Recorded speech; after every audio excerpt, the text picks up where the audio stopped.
Assalamualaikum. Bentar, ngambil minum. Udah nongkrong aja ya? Kok nggak ada sedih-sedihnya ayah baru meninggal? Apa bedanya samamu? Cincin baru ya? Berapa gram tuh? Ya, kita kan nggak bisa bersungut-sungut dalam kesedihan. Udah. Kita sebagai kakak adik itu nggak boleh berantem. Sekarang aku cuma punya kalian. Jadi kita jangan saling menyakiti ya. Tahu deh. Oh iya, udah kau pakai apa warisanmu itu? Saya di sini mengumpulkan kalian semua untuk membagikan warisan berdasarkan surat wasiat yang ditulis oleh mendiang Bapak Erwin Sutan. Surat wasiat ini ditulis 1 bulan sebelum mendiang Bapak itu meninggal dan dipercayakan kepada saya. Silahkan mohon dibaca terlebih dahulu.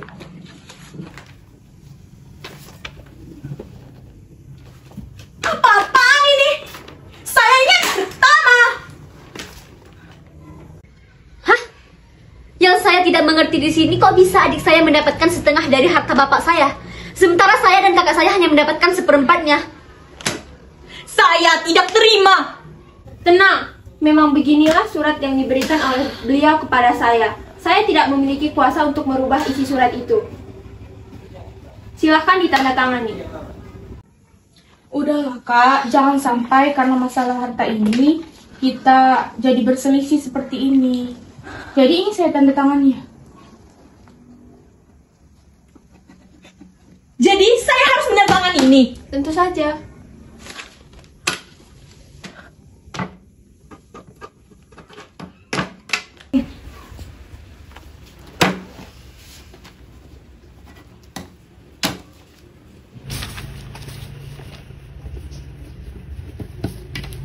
Baiklah, terima kasih atas kerjasamanya.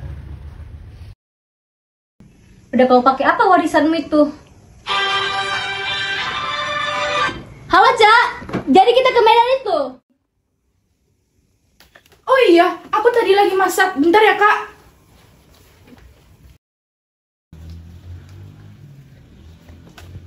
Kok nggak diminum kak? Oh ya, kamu juga minum? Oh iya, ini aku juga mau minum.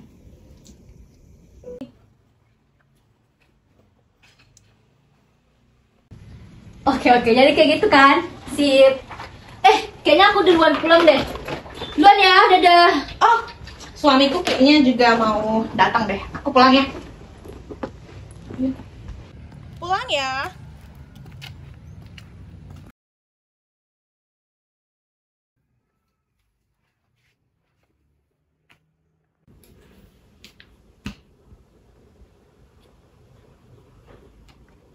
Tuntaskan ini hari ini. Bukannya ini adik ibu?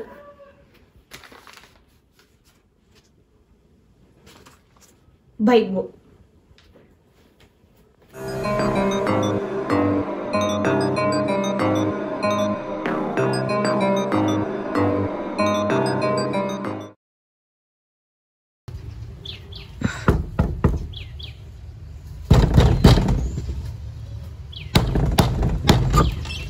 Siapa?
Mawar?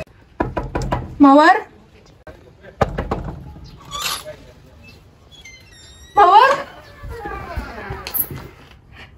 Mawar, Mawar, Mawar.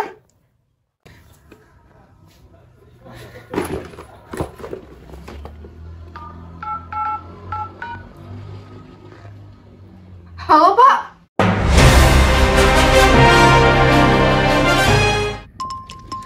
Seorang gadis ditemukan tewas terbunuh di rumahnya pada hari Senin 10 Oktober 2022. Korban diperkirakan tewas pada pukul 9 sampai 9:15 waktu Indonesia Barat. Saat ini, polisi masih menyelidiki kasus dan terdapat dugaan bahwa kasus ini merupakan pembunuhan berencana yang didalangi oleh saudarinya sendiri karena adanya dendam pembagian warisan. Polisi sudah menangkap 2 tersangka dari kasus ini, inisial TD dan RA. Tersangka TD adalah saudari kandung korban, sedangkan RA dibayar oleh TD untuk membunuh korban. Siap, Yang Mulia.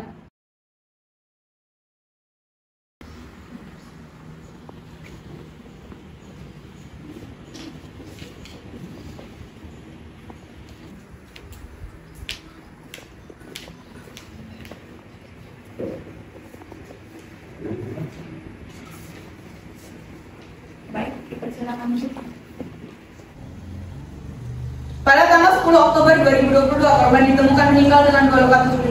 Besokan harinya, polisi menangkap kakak kedua korban yang bernama Taskia dan Robin yang dibayar sebagai pembunuh bayaran. Oleh karena itu, saya mendakwa kedua tersangka dengan tuduhan pembunuhan berencana.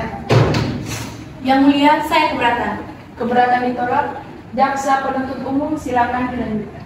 Saudari Robin melaksanakan aksi di hari yang sama setelah Taskia memerintahkannya. Diduga motif dari penyerangan tersebut karena ketidakrataan warisan. Saya meminta izin untuk mendatangkan saksi pertama. Baiklah, para saksi dipersilakan ke depan. Saksi pertama Hadiah Marwah, silakan masuk ke dalam ruang persidangan. Baiklah, untuk kedua terdakwa silakan berpindah tempat. Pada saksi pertama silakan duduk. Saya adalah notaris dari almarhum Bapak Erwin Sultan Dewasa Simanjuntak yang merupakan bapak dari ketiga saudari tersebut. Izin bertanya, 3 hari yang lalu apakah Anda berdiskusi dengan ketiga saudari untuk membagikan warisan? Ya, benar.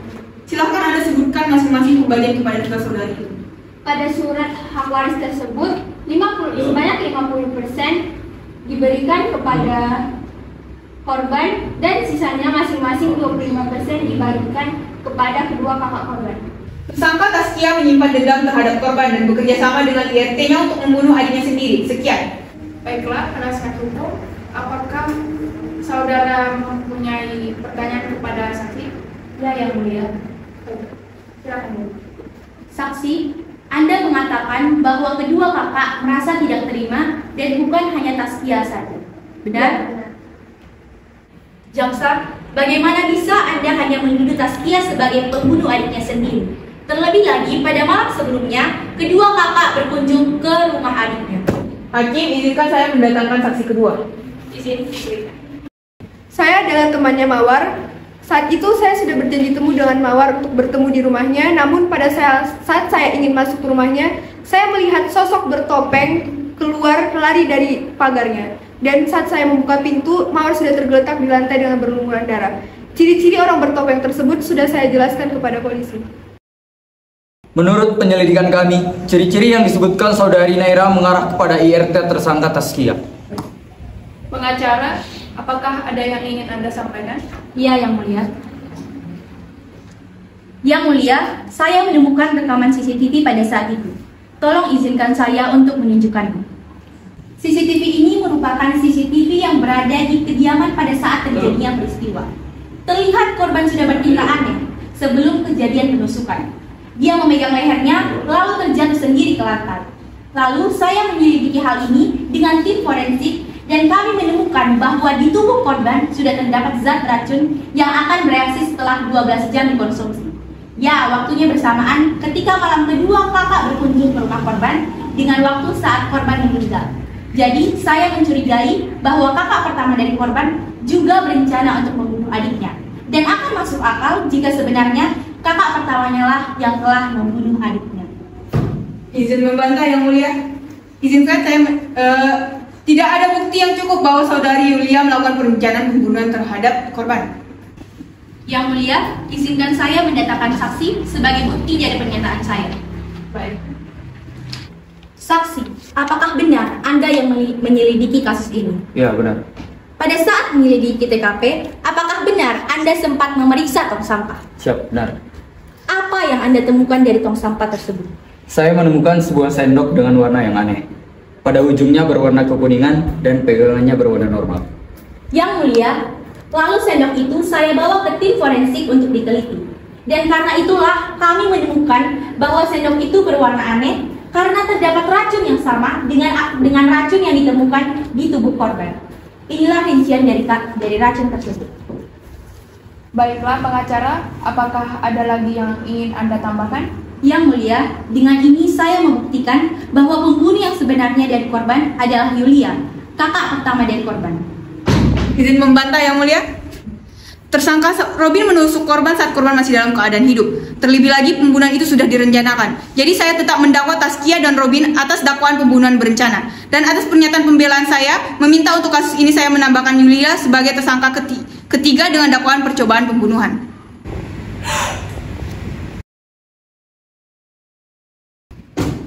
Dengan ini saya mengadili saudara terdakwa Yulia Ramadhani berdasarkan apa yang telah dibacakan oleh jaksa penuntut umum.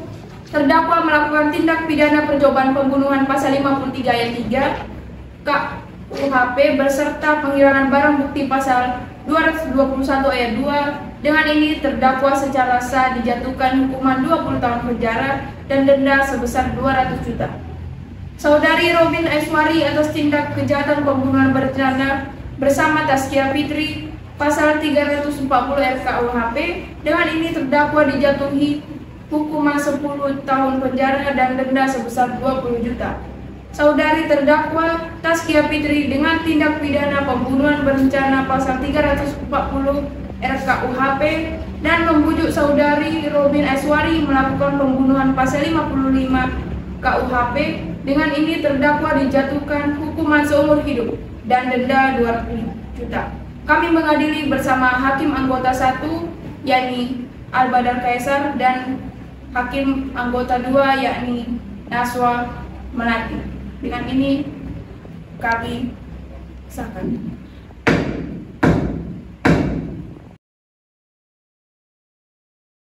Liputan langsung dari Pengadilan Kota Padang Sidempuan. Tersangka kasus pembunuhan berencana saudari NM, putri dari almarhum Bapak Erwin Sultan Dewasa Simanjuntak, telah dijatuhi hukuman hari ini. Telah terbuktinya ada dua otak pelaku pembunuhan dengan cara yang berbeda. Tersangka pertama, YIS, melakukan pembunuhan dengan metode racun, dan tersangka kedua beserta kaki tangan melakukan pembunuhan dengan penusukan. Ketiga tersangka telah didakwa atas pembunuhan berencana dengan hukuman maksimal 20 tahun penjara dengan sanksi 500 juta. Untuk berita lebih lanjut, kami akan tayangkan segera.